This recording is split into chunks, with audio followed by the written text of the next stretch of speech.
We're joined now by the CEO of the Centre for Volunteering, Gemma Rygate, to talk to us about the vital role seniors play as volunteers and how you can get more involved. Gemma, thanks for joining us on The Good Life. Thank you, Gwen. Perhaps we could start with a simple definition of volunteering. Really good question to start with. Volunteering has recently been redefined by Volunteering Australia, and it is basically time willingly given for the common good and without financial gain. So there are three key elements there, but particularly the will of the person to be able to do it. What is the role of the organisation? We're the peak body for volunteering in New South Wales, which means, in simple terms, we are there to assist volunteers and volunteer organisations to match together, to work together. We advocate for volunteering and for particular things of interest around volunteering. We do lots and lots of professional development around volunteering, which sometimes people find is a little bit unusual because volunteering is seen to be just something that people do, but it isn't just that. And so training and professional development is really important.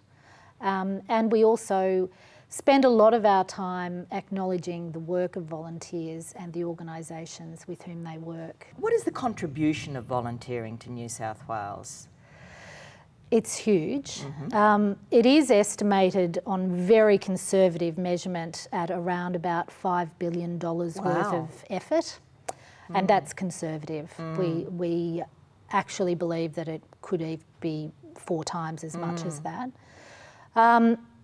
About 1 in 3 people volunteer. What role do the older Australians particularly play? They play a massive role, and it's something that we continue to encourage because the effort of volunteers is essential for our society to continue the way it is and to be a great society. And for older people, I honestly believe that 70 is the new 50, and so looking towards continuing the effort that people have made, perhaps not to the extent that they may have when they worked, but giving people the opportunity to continue to participate is a really vital thing. And we've found that older Australians are really committed to making a difference. Sometimes it will be doing a similar thing that they have done in the paid workforce. And then other people decide, no, I am retired, I don't want to do those things anymore, I want to do something completely different. But there is a huge opportunity out there for people to do almost anything that they want. And the volunteers benefit. Absolutely. Some examples perhaps? The obvious thing is health benefits, and we know very well that remaining connected to your community is something that keeps people going for much longer.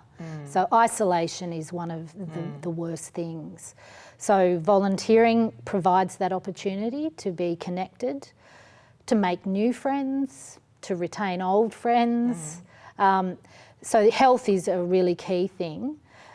It is also about providing stimulation, both physical and mental. And again, that is a health benefit, but it keeps people really going far beyond those who just stop. And stopping is really not And good. is there a sense of self-worth for the volunteer, that they've still got things to contribute, that their opinion or their knowledge is still valued? Absolutely, yes. Overwhelmingly, the volunteers I speak to say that that is a really key thing. So being part of a community and part of a feeling like you're making a contribution, but also remaining valued within that space. So it's important that people feel like they have got something that is making a contribution. Because your skills don't just expire the day you leave the paid workforce. That's right. What does the future look like for volunteering? Recent studies from the Bureau of Statistics have suggested that volunteering is declining, which is worrying. As you know, we have an ageing population and we're going to need more and more people to assist others. So, can it be something as simple as that, though, that our population is ageing and younger people who have jobs are...